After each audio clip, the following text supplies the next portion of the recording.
नमस्कार, स्वागत है आपका जनगणमन 24/7 पर जो कि मेरा यूट्यूब चैनल है। आप उसे लाइक करें, सब्सक्राइब करें और आज जो एक सबसे बड़ी खबर जिसको लेकर सरकार एक तरीके से बैक फुट पर भी नज़र आ रही है और वो खबर है कि सरकार इस विंटर सेशन में एक ऐसा बिल लाने की कोशिश कर रही थी, जिस बिल से पंजाब का जो हक चंडीगढ़ पर है, यानी कि चंडीगढ़ पंजाब की राजधानी मानी जाती थी, तो चंडीगढ़ को एक केंद्र शासित प्रदेश बनाने के लिए एक बिल लाने की कोशिश कर रही थी।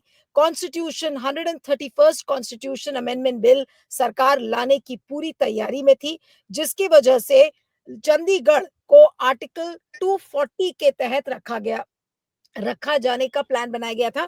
जैसे कि अंडमान निकोबार, लक्षद्वीप, दामन दीव और पुदुचेरी की जो स्टेटस है, वही स्टेटस चंडीगढ़ को दिया जा रहा था। इस सरकार ने कल जो उनका विंटर सेशन का जो बुलेटिन था, उस बुलेटिन में उन्होंने कहा कि ये बिल लिस्टेड है।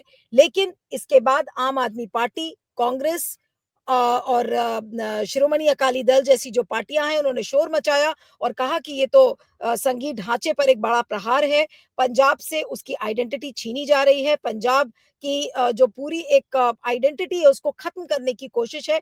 तो आज इस पूरे इश्यू को समझने की कोशिश करेंगे। हालाँकि सरकार ने फिर ये कहा कि नहीं, अभी हम ऐसा कुछ नहीं कर रहे। इसमें 2 ट्वीट्स आए हैं, उसको मैं दिखाना चाहूँगी।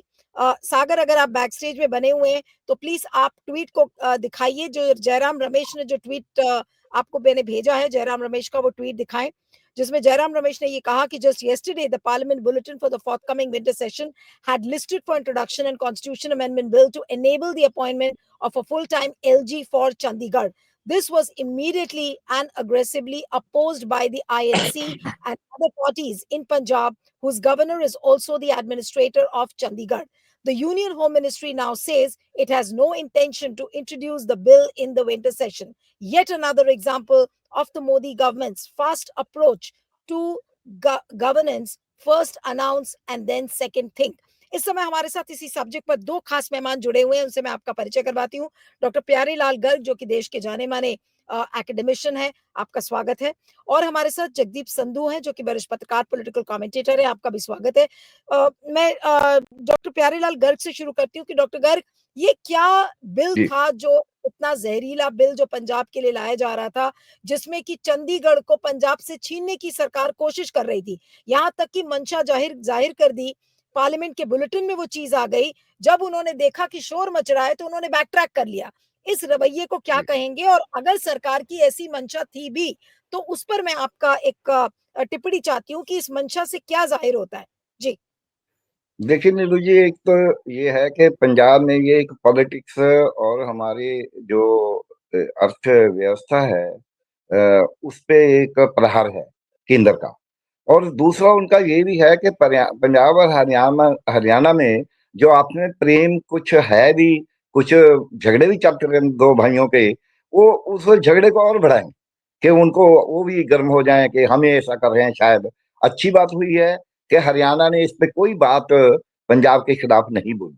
पंजाब यूनिवर्सिटी के मामले में भी हरियाणा के लोग आके बोले, हिमाचल के भी बोले हमारे पक्ष में, क्योंकि ये तो हमारे सबके मन में है कि क्योंकि केंद्र ने कोई भी सरकार हो, पहले हरियाणा से भी ठगी मरी है और पंजाब से भी। हरियाणा को कितना पैसा देना था, जो वायदा था कि आप अपनी राजधानी बनाना, एक तो उनका विकास होता, बड़ी राजधानी बनती, भले ही पंचकुला में बनाते, हिसार में बनाते, कहीं मतलब जो उनको अच्छा लगता वहां बनाते। जहां भी वो पैसा जो केंद्र ने देना था, जो बाकी राज्यों को भी देते हैं जब नया राज्य बनता है राजधानी के लिए, एक तो वो भी उनको मिला। दूसरा, उनकी राजधानी भी आधी आधी सी रहेगी कि यहाँ सेशन एक का हो रहा है, फिर दूसरा मुश्किल होता है। अभी उन्होंने मांगा कि हमें जगह दो। सो इस रूप में हरियाणा और पंजाब में जो प्रेम भाव किसान आंदोलन से बना था, जो उसके आगे भी चल रहा है, उसको एक दफा फिर सरकार ने तोड़ने की कोशिश की। दूसरा क्या किया है कि चंडीगढ़ का बहाना बना के उन्होंने, जो भगवंत मान सरकार है, कि शायद वो बोल ना पाए, उसको मजबूर कर दिया। अकाली दलों को इसलिए है कि अगर अकाली दल इनके पांव छुएंगे, फिर बोलेंगे ठीक है हम वापस ले रहे हैं। अगर लड़ाई करेंगे तो उनसे समझौते की बात है। 2027 का ये सब कुछ 2027 और इसको लूट की। एक बात और बता रहा हूँ मैं, बाद में इसका टेक्निकल मैं आज 2-4 मिनट में मैं बात को पूरी करूंगा। दूसरा ये है, यहाँ बहुत सा ये हालांकि हमने ये मोहाली बहुत विकास कर दिया मोहाली में, बहुत बड़ी-बड़ी इंस्टीट्यूशन बना दी। इधर पंचकुला वाला हरियाणा ने पंचकुला अपना डेवलप किया, क्यों उनके लिए तो गुड़गाँव वगैरह बड़ा पहले ही है। तो अब इसकी जगह का मैं कैलकुलेट कर रहा था, जो केवल लैंड है इसकी चंडीगढ़ की, ये 18 लाख करोड़ की है। हमारी स्टेट के जिम्मे तो कर्जा ही केवल 3 लाख करोड़ का है। तो पूरे का पूरा उसको ये छीनना चाहते हैं। ये पंजाब के गांव थे, पंजाब के गांव में बनी हुई है, और ये सबको मालूम है कि सब पंजाबी बोलते थे, सब कुछ है। ये जो है केंद्र, उसने यहाँ अब जो भी बोले, पहले इन्होंने पीआईबी में बोला, इनके प्रेस में नहीं नहीं नहीं, हम स्ट्रक्चर नहीं चेंज करेंगे। जब आपने ये जारी कर दिया कि हमने इसमें 240 का, ये 240 है, 240 में डालना है, ये आपने एजेंडा जारी कर दिया। जब एजेंडा जारी कर दिया, 240 में डालने के लिए बिल जारी कर दिया, तो इसका मतलब it will be an independent UT. तो बिल्कुल। इंडिपेंडेंट ड्यूटी जो पहले से नहीं है, पंजाब रीऑर्गेनाइजेशन एक्ट में भी नहीं है इंडिपेंडेंट उस तरीके की ड्यूटी, तो क्यों, मैं क्यों बोलता हूँ, हमारे संविधान में दो जगह पे एंट्री तो करनी आप होती है। इसे एक डॉक्टर है गर्ग आप इसे फर्स्ट शेड्यूल। डॉक्टर गर्ग, हाँ तो जी। क्या आप इसे एक बड़ी साजिश समझते हैं पंजाब के खिलाफ? क्योंकि जो अनुच्छेद 240 है, उसका ये मतलब है कि राष्ट्रपति को उस केंद्र शासित प्रदेशों के लिए नियम बनाने की शक्ति होगी, जिनमें विधानसभा नहीं होती। बिल्कुल अंडमान निकोबार लक्षद्वीप जैसा जो हाल है वो चंडीगढ़ का बनाने की एक तरीके से सरकार की मंशा थी। क्या आप इसे पंजाब के खिलाफ एक साजिश समझते हैं डॉक्टर गर्ग? देखिए मैम, जो नीलू जी, जो कानून वगैरह बनाने की, बदलने की तो क्षमता भी है उनके पास।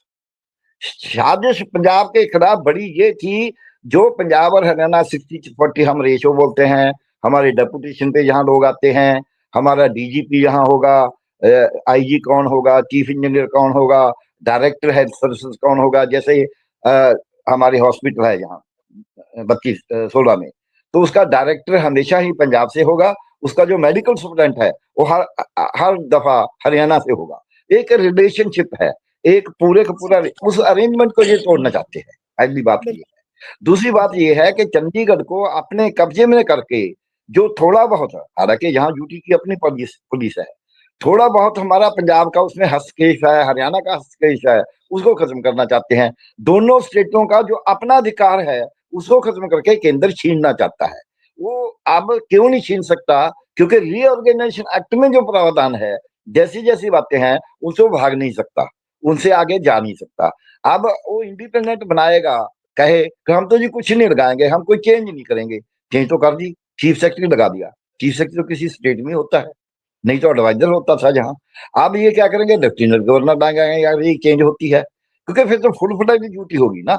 चाहे भले ही हो पांडिचेरी हो, दिल्ली हो, बड़े भी हो, अंडमान निकोबार हो, कोई भी हो, ड्यूटी बन गई। Duty means LG and all that 100% direct administrative full control. अब उनका कंट्रोल तो है, लॉ पे भी उनका कंट्रोल है, अपॉइंटमेंट्स पे भी है, लेकिन उतना कंट्रोल नहीं है जितना किसी इंडिपेंडेंट ड्यूटी में है। वो ये करना चाहते हैं, उससे पंजाब और हरियाणा दोनों के जो अधिकार हैं उनको छीनना चाहते हैं। अब देखिए, चंडीगढ़ में जो भी एम्प्लॉयमेंट होगी, तो एम्प्लॉयमेंट में डेपुटेशन पे आए, सीधी एम्प्लॉयमेंट है, वो पंजाब और हरियाणा से लोग तो आते हैं ज्यादा। तो पंजाब और हरियाणा के जो हमारे युवकों का हक था कि भी हमें अधिकार मिलेगा, क्योंकि ये जगह तो हमारी है ना, भले ही बिल्कुल, हमारी बिल्कुल, सांझी हो, हमारी एक की हो, इसमें दूसरी बात है। पर लेकिन ये बिल्कुल। फैसला तो ये है, अभी जब तक ये पूरा पंजाब को नहीं दिया जाता। तो दूसरी बात मैं ये बताता हूँ, इसमें बेईमानी क्यों है।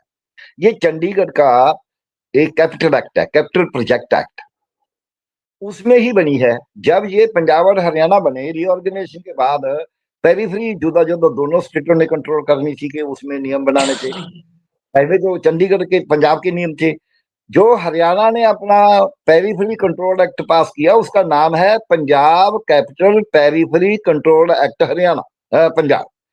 वो पास हरियाणा ने किया है, क्योंकि हरियाणा के पंचकुला वगैरह बिल्कुल। के एरिया में लगना है। जो हाँ, तो पंजाब आप ने, ये क्योंकि कह रहे उसको हैं बदला तो हो नहीं डॉक्टर गर्ग, सकता। हाँ, डॉक्टर गर्ग हाँ जी। आपको रोक रही हूँ। इस समय निशा शर्मा भी हमारे साथ सीनियर जर्नलिस्ट जुड़ गई हैं। जी। निशा जी, अगर आप सुन सकती हैं तो आप अपना कैमरा ऑन कर लीजिए। आपका कैमरा ऑफ है। मैं जगदीप जी के पास जाती हूँ तब तक। आप अपना कैमरा ऑन कर लीजिए प्लीज़। जगदीप जी, अब जो जिस तरीके का पॉलिटिकल रिएक्शन आ रहा है, जैसे कि मैं देख रही थी कि भगवंत मान ने एक बड़ा हमला किया और उन्होंने कहा कि ये पंजाब के साथ एक घोर अन्याय है। चंडीगढ़ पंजाब की राजधानी थी और रहेगी।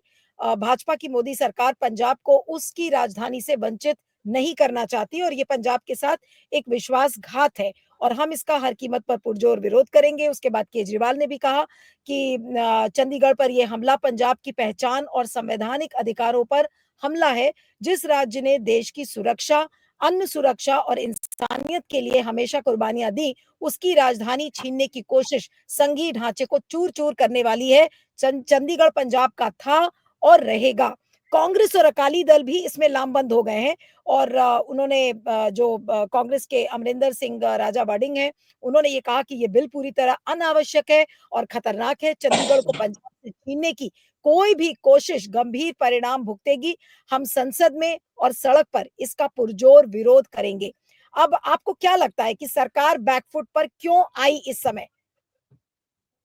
देखिए नीलू जी, जहां तक पंजाब का सवाल है, पंजाब के बारे में जिस प्रकार बिहार में आपने देखा, बिहार को जीतना भारतीय जनता पार्टी के लिए एक बहुत बड़ा उद्देश्य था।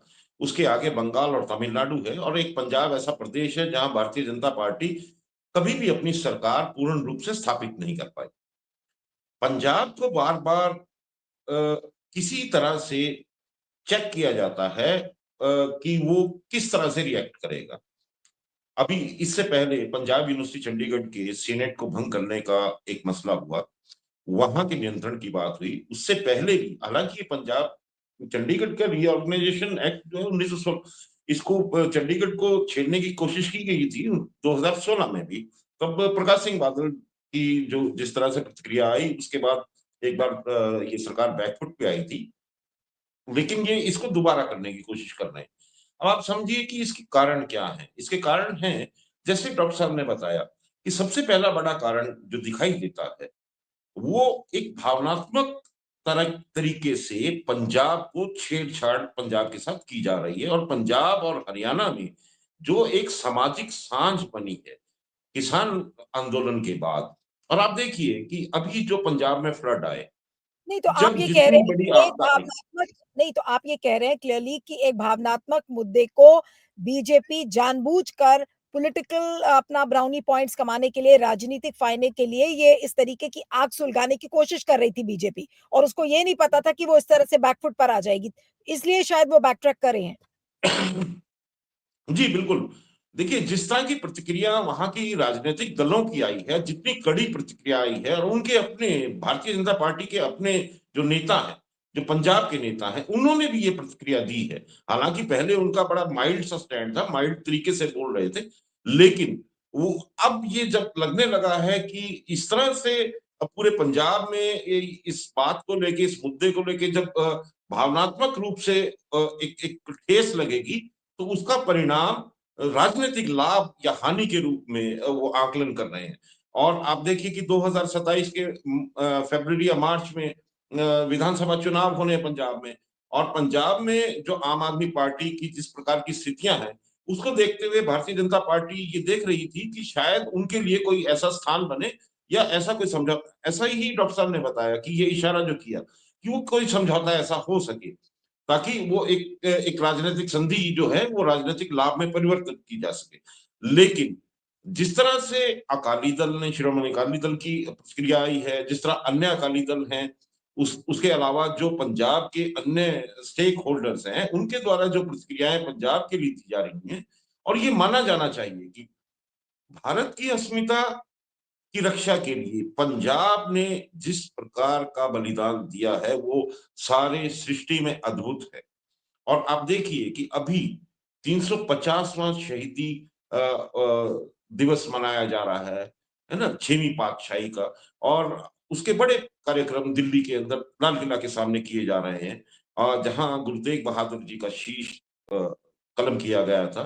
तो जिस तरह के बड़े बलिदान इस पंजाब के द्वारा इस देश की रक्षा के लिए, उसकी अस्मिता की रक्षा के लिए दिए गए हैं, उनसे इस प्रकार की छेड़छाड़ करना। और देखिए, चंडीगढ़ का बता देता हूं, चंडीगढ़ में 57% के करीब जो इलाका है वो पंजाब की भूमि मानी जाती है। हालांकि सारा ही भूमि उस वक्त में पंजाब की थी, लेकिन वो पंजाब के क्षेत्र के गांव हैं। 10% के करीब ऐसे इलाके हैं जो पुआध का इलाका माना जाता था, जिसको पुआध का इलाका कहते हैं, और करीब 33% के करीब ऐसे जो इलाके हैं जहां ये कहा जाता था कि हरियाणा या हिंदी इस प्रकार के जो गांव हैं वो हैं। तो उसमें अभी एडमिनिस्ट्रेशन में भी, चंडीगढ़ के एडमिनिस्ट्रेशन में भी आज, हालांकि ये कहीं लिखा नहीं गया है, लेकिन फिर भी एक ये पारंपरिक तौर पे मनाया माना जाता है कि करीब करीब 57% ब्यूरोक्रेट्स या ऑफिसर्स जो यूटी में काम करते हैं वो पंजाब कैडर से आएंगे, 33% हरियाणा के कैडर से आएंगे, और 10% के करीब जो बचते हैं वो यूनियन टेरिटरी के कैडर जो मिनिस्ट्री ऑफ होम अफेयर्स से आते हैं, उधर नहीं, से लेकिन जो आएंगे। बात आप और एक्सप्लेन कर रहे हैं जगदीप जी, उससे तो बिल्कुल साफ लगता है कि बीजेपी की यही मंशा थी पहले, भले ही वो अब बैक ट्रैक पे आ गए हों, उनको लग गया होगा कि जैसे किसान आंदोलन में उनको पीछे हटना पड़ा, कहीं वो नौबत ना आ जाए, तो अपनी इज्जत बचाने के लिए वो आज पीछे तो चले गए। लेकिन मंशा यही थी कि आर्थिक और सामाजिक रूप से पूरे पंजाब को इम्बैलेंस कर दो, हरियाणा को भी बिगाड़ दो और पूरा त्राही-त्राही मचा दो। बिल्कुल साफ यही मंशा लग रही थी। आज क्या बीजेपी बेनकाब हुई एक तरीके से? जी, कहा जा सकता है कि जिस तरह से, हालांकि अभी देखिए, अब मिनिस्ट्री ऑफ होम अफेयर्स ने इस बिल के लिए ये कहा है कि उनकी ऐसी अभी कोई इसको फाइनल उसमें निर्णय नहीं किया गया, नहीं, लेकिन लेकिन ये बात तो इस उनके विंटर सेशन के पार्लियामेंट का जो बुलेटिन था, जो जयराम रमेश ने कहा कि आपके विंटर सेशन के बुलेटिन में ये बात थी। उसके बाद अगर आप बैक ट्रैक कर रहे हैं, जबकि हरसिमरत बादल, उसके बाद अरविंद केजरीवाल, अमरिंदर राजा वड़िंग ने ये सब बातें बोली। खुद उनके सुनील जाखड़, खुद वो उन्होंने कहा कि भई मैं पंजाबी हूँ और मैं चाहता हूँ कि पंजाब के जो इंटरेस्ट हैं, वो कोई ना छीने। तो क्या सुनील जाखड़ के स्टेटमेंट को देख के आपको लगता है कि बीजेपी बैक ट्रैक पर आई बैक ट्रैक किया होगा बीजेपी ने? नहीं, केवल सुनील जाखड़ का ही बयान नहीं है इसमें, देखिए पूरे पंजाब के जो सेंटिमेंट्स हैं, पूरे पंजाब की जो जन भावना है, उसमें जिस प्रकार का एक आंदोलन या जिस तरह का रोष उभरा, उस रोष को देखते हुए कहा जा सकता है कि सरकार बाध्य हुई कि ये कभी वो गलती ना कर लें जो 3 काले कानून लाके की गई। ये उसी प्रकार की बात है, और उसको इन्होंने तुरंत रोक लिया है, और हालांकि मिनिस्ट्री ऑफ होम अफेयर्स ने यह कहा है कि इस प्रस्ताव का कोई अंतिम निर्णय नहीं हुआ, लेकिन अभी ये विचाराधीन है। तो इन शब्दों को बड़े ध्यान से समझना होगा। हालांकि वो इस प्रस्ताव को अब नहीं, के तो ये टेबल भी तो नहीं हो करना सकता है चाहते, जगदीप जी, लेकिन ये जगदीप प्रोसेस जी ऑन है।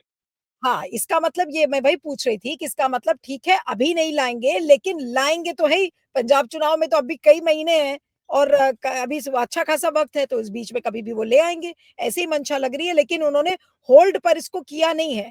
ये विचाराधीन मतलब ये विचार है उनकी और अगर ऐसा विचार कर रही है बीजेपी और आर्टिकल 370 के साथ भी जम्मू-कश्मीर में ऐसे ही हुआ था कि हम लाएँगे, उनका जो कोर एजेंडा था, उसका वो हिस्सा था और अल्टीमेटली उन्होंने इसको पूरा कर दिया। तो अब क्या पंजाब की बारी, उसके बाद मैं निशा जी के पास जाऊँगी। जी। जी, मुझे लगता है कि ये पंजाब के साथ इस प्रकार की छेड़छाड़ करने में पूरी तरह असफल रहेंगे, और ये इस चीज़ को कभी भी पंजाब स्वीकार नहीं करेगा, क्योंकि ये पंजाब के अपने अस्तित्व और अस्मिता का सवाल है। और जहाँ हुँ, तक हक की बात आती है, देखिए बहुत से मुद्दे पंजाब के ऐसे हैं जिन पे अभी तक कोई भी निर्णय नहीं हुआ। जैसे पानियों का मुद्दा है, पानियों के मुद्दे पे कोई भी ऐसा निर्णय नहीं हुआ, जबकि जो भी अभी तक निर्णय किए गए सुप्रीम कोर्ट के द्वारा, क्योंकि पानियों में जो मुद्दे होते हैं वो ट्रिब्यूनल ही उसको डिसाइड कर सकती है रैपेरियन एक्ट के तहत। लेकिन फिर भी ये इस तरह की चीजें की जा रही हैं और बार-बार की जा रही हैं, समाधान करने की बजाय जो पहले की समस्याएं थी, जो उलझने थी, उनको सुलझाने की बजाय गुत्थियों को और उलझाया जा रहा है, ताकि एक राजनीतिक लाभ और बिल्कुल। एक राजनीतिक धरातल प्राप्त किया जा सके। बिल्कुल, बिल्कुल। अब मैं निशा जी के पास आती हूँ। निशा जी आप अनम्यूट कर लीजिएगा अपने आप को और आपका क्या कहना है ये इस तरीके की बिल अनुच्छेद 240 के उसके अंडर में चंडीगढ़ को लाना और फिर कि इसकी पीछे मंशा क्या लगती है और आपको क्यों लगता है कि सरकार पीछे हटी इससे?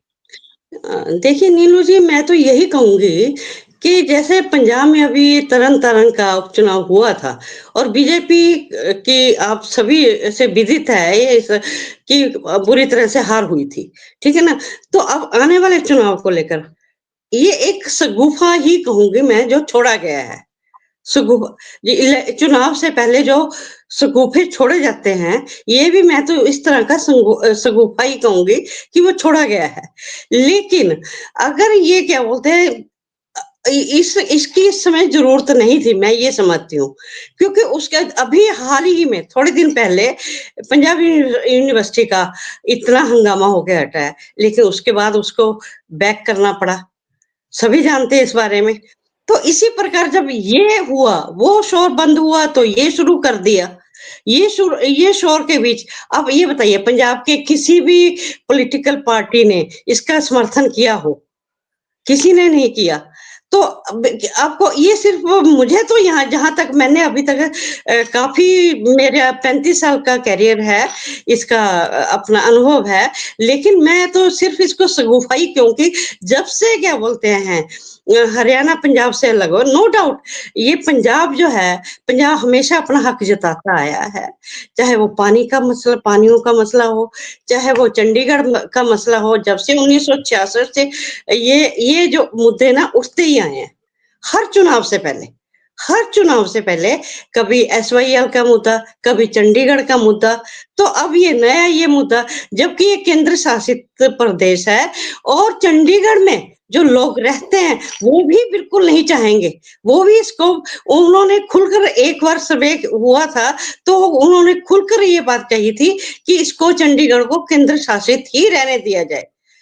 लेकिन उसके बाद ठीक है, पंजाब, हरियाणा जो अभी कहा गया कि 40 और 60 की रेशो में यहाँ पर चंडीगढ़ जो डेपुटेशन पर आते हैं एडमिनिस्ट्रेशन उसमें अफ़सर जो आते हैं, लेकिन ये इतना आसान नहीं है नीलू जी, ये कहना। सिर्फ़ इसलिए मुझे लगता है ठीक है, अब वो उन्होंने बैक की अब अभी हमें हमारा कोई विचार नहीं, लेकिन क्या दिसंबर में जो सेशन संसद शुरू होगा उसमें 10 बिल ये लाने की जो कह रहे हैं, उसमें एक बिल ये भी है। देखना तो असली ये होगा कि क्या ये बिल उस उस समय ये पारित कर पाएँगे या नहीं कर पाएँगे क्योंकि उस संसद में हरियाणा के भी हैं, पंजाब के भी हैं, ठीक है? तो सवाल तो वहाँ खड़ा होता है। फिलहाल इन्होंने ले लिया जब स्टॉल हुआ। निशा जी, आपको लगता है कि हरियाणा के भी जो एमपीज़ हैं, एमएलएज़ हैं, वो सब लोग इस बिल के खिलाफ खड़े हो जाएँगे? तो क्या एक बड़ा आंदोलन हो सकता है अगर मोदी और शाह साहब ने इसकी जुर्रत भी की इस बिल को लाने के लिए जो कॉन्स्टिट्यूशन अमेंडमेंट है? जी, जी नीलू जी, बिल्कुल क्या बोलते हैं, मुझे ये लगता है कि भी अभी जैसे नैब सिंह सैनी हरियाणा के मुख्यमंत्री हैं, उनका बयान बड़ा सधा हुआ सा आया था कि अभी ऐसा कोई विचार नहीं है। जबकि पंजाब के मुख्यमंत्री भगवंत सिंह मान जी ने कहा कि हम ये होने नहीं देंगे, कि ये हो नहीं सकता, हम इसका विरोध करेंगे, डट के विरोध करेंगे। और वैसे भी श्रोमणी अकाली दल और भी अन्य पार्टियाँ हैं, तो उन्होंने भी इस बात का विरोध किया है। साफ-साफ बयान दिए हैं कि ये किसी भी सूरत में नहीं हो सकता क्योंकि पंजाब की चंडीगढ़ जो है, पंजाब की राजधानी है। ये उन्होंने बात एक्सेप्ट की है कि पंजाब की राजधानी है चंडीगढ़, लेकिन मुझे ये जहाँ तक मेरा एक्सपीरियंस है, मेरा अनुभव है, ये केवल अभी जो होम अफेयर्स ने ये जो शगुफ़ा एक छोड़ जैसे बिहार में अभी हाल ही में ज़िक्र किया गया बिहार का, तो मुझे लगता है ये ऐसा ही पंजाब का भी क्योंकि आने वाले चुनाव है, चुनाव से पहले ये शगुफ़ा छोड़ा जाता है। ये विश्वविद्यालय को लेकर छोड़ा गया था। तो कितना हंगामा हुआ था, कितना अनशन पर बैठे थे विद्यार्थी। तो वापस उससे पहले किसानों का आंदोलन आप तो बहुत अच्छी तरह से जानती हैं इस बारे में भी, कितना लेकिन फिर वापस लेना पड़ा। तो ऐसे ही मुझे तो ये जो मेरा ये अनुभव कह रहा है मुझे ये लगता है कि अभी तक ये कोई मसले जब से ये 1966 के बाद ये मसले चाहे वो पानी का हो चाहे वो चंडीगढ़ ये एक बार तो मैं आपको नीलू जी बताऊं कि भी यहाँ तक हो गया था कि जो हिंदी भाषी पंजाब के इलाके हैं अबोहर फाजिल्का के इलाके हैं हिंदी भाषी वो देखकर चंडीगढ़ वो ट्रांसफर किया जाए लेकिन जो कंदू खेड़ा जो गांव है उस पर विवाद हो गया तो विवाद हो गया तो वो मसला वहीं का वहीं ठप हो गया तो ऐसे जो है कि कोई भी मसला मुझे नहीं लगता अभी तक हल हुआ हो अब मैं अंतिम राउंड ऑफ कमेंट्स के लिए आऊँगी। बहुत संक्षेप में 1-1 डेढ़-डेढ़ मिनट में सब अपनी बात कह देंगे। मैं डॉक्टर गर्ग आपके पास आती हूँ कि क्या इसे सरकार की हार मानी जाए या फिर इस समय चौकन्ना रहने की ज़रूरत है? क्योंकि ठीक है, अभी के लिए उन्होंने इसको ऑन होल्ड कर दिया है, लेकिन इनकी लाने की पूरी मंशा है। तो पंजाब को अपने आप को किस तरीके से प्रिपेयर करना चाहिए? सारी पॉलिटिकल पार्टीज़ क्या करें आपके हिसाब से? जी। जी, डॉक्टर देखिए गर्ग। नीलू जी, ये तो बात बाकी जो भी है हर एक का अपना अपना विचार है। ये बात तो अभी समा नहीं है। मैं बता सकता हूँ कि कैसे चंडीगढ़ पंजाब का है। इसका स्ट्रक्चर भी कैसे, हर सड़क जो है ग्रिड वो मोहाली को जाती है, पंचकुला को कोई सड़क नहीं जाती, केवल मध्य मार्ग जाता है। वो के नंबरिंग भी कॉमन है मोहाली के साथ सेक्टर्स की। उसमें कोई दिक्कत नहीं है। वो नहीं, तो आप ये कह रहे हैं जो कि भी बात करनी टेक्निकली पॉसिबल अब। नहीं है। कितना भी कानून हाँ, लेकर आएँ, टेक्निकली और लॉजिस्टिकली ये ये जो पॉसिबल मैं वही बोल रहा हूँ, जो ये कानून लेके आए हैं जानबूझ के लेके हैं कि पॉलिटिकल पार्टियों को नीचे लगाओ कहीं ना कहीं समझौते के लिए, इनसे बार्गेनिंग करो। जब भी लेके आएंगे, लेकिन एक बड़ी बात है, जैसे पंजाब यूनिवर्सिटी के मामले में इकट्ठे हुए हम, किसान आंदोलन में सब इकट्ठे हुए, इसमें भी बिल्कुल, पंजाब के लोगों में आज सुबह से मेरे को लोग बार बार पीछे पड़ रहे हैं कि जी इस पे इंटरव्यू करना है। 3-4 तो मैं कर भी चुका। हर वक्त तो कल से ही चल रहा है ये काम। सो लोग इस पे बेचैन हैं, पूरी पॉलिटिकल पार्टियां बेचैन हैं। और ये नहीं भी तो जो लोग बोलने वाले हैं वो बोलते हैं, इनसे पूछते हैं कि बताइए 27 में हमारे पास कैसे आएंगे वोट लेने। तो इसलिए अकाली दल के दोनों फैक्शन, तीनों फैक्शन, बीजेपी को मजबूर होना पड़ा, इनको जाखड़ साहब को कहना पड़ा कि नहीं नहीं नहीं, हम नहीं जाने देंगे, हम बात करेंगे। सो इसलिए पंजाब का, भले वो कांग्रेस हो, भले वो आप हो, भले वो बीएसपी हो, अकाली दल के कोई भी फैक्शन हो, इवन बीजेपी, ये अब, पहले पहले कभी कभी बीजेपी ऐसे बोल जाती थी, अब उनको मुखर होकर बोलना पड़ रहा है। और जो इन्होंने पंजाब यूनिवर्सिटी में इनको पीछे हटना पड़ा है, हालांकि पूरी तरह नहीं हटे। मेरे को था, मैंने किसी चैनल में बोला था कि ये बिल लेके आएंगे, लेकिन मेरे को ऐसे लगता था बिल लेके आएंगे पंजाब यूनिवर्सिटी के एक्ट को अमेंड करने का, क्योंकि पहले नोटिफिकेशन थी, नोटिफिकेशन से एक्ट अमेंड नहीं हो सकता। झूठी सी, वो गैर कानूनी थी, गैर संविधान थी कि ये एक्ट लाएंगे, लेकिन ये तो उससे भी बड़ा शुकवा छोड़ दिया। तो इसलिए बैकफुट पे है, इसको जाना ही पड़ेगा। It was testing of the waters. ये देख रहे थे कि कहां तक जाएगा पंजाब, ये बात। बिल्कुल, ठीक है। जगदीप जी क्या कहेंगे अंत में और उसके बाद एक निशा जी से भी कमेंट लूँगी। इस पूरे पर अब क्या कहेंगे? बीजेपी की हार आप इसे देखते हैं, ऑपोज़िशन की जीत देखते हैं, किस तरह से देखेंगे? देखिए, जो अभी डॉक्टर साहब ने कहा, मैं उससे पूरी तरह सहमत हूँ कि ये एक टेस्टिंग ऑफ वाटर है और बार-बार जो केंद्र की सरकार है, भले वो कब कोई भी रही हो, वो पंजाब को टेस्ट करती है कि पंजाब में कितना अपना सामर्थ्य, शक्ति या हाँ राजनीतिक तरीके से एकजुटता बची है। थैंक यू तो doctor Garg. Thank you so much for joining. Thank you. Thank you. हाँ, उसी जगदीप। प्रकार से उसी प्रकार से कहा जा सकता है कि ये एक तरह से अब केंद्रीय सरकार कोई समाधान करने की बजाय अ, उन मुद्दों पे बार-बार ये कोशिश करती है पंजाब के सामर्थ्य को, पंजाब की राजनीतिक शक्ति को, पंजाब की राजनीतिक दृष्टिकोण को मापने की। और ये उससे बड़ी कोई कवायद मुझे दिखाई नहीं देती और ऐसा लगता है कि भारतीय जनता पार्टी जिस प्रकार से पंजाब के लिए एक अपना उद्देश्य बनाए हुए है, तो वो उसको बार-बार कोशिश करती है कि उसको किसी भी तरह से पंजाब में किसी तरह से कोई स्थान मिल जाए। जो राजनीतिक तरीके से उनका आधार, जनाधार वहाँ खड़ा कर दे। लेकिन उनके किए हुए जितने भी इस तरह के प्रयास हैं, वो सारे प्रयास उनके लिए गलत सिद्ध होते हैं। बिल्कुल, ठीक है। अब मैं निशा जी के पास आती हूँ। निशा जी अंत में क्या कहेंगी बहुत संक्षेप में?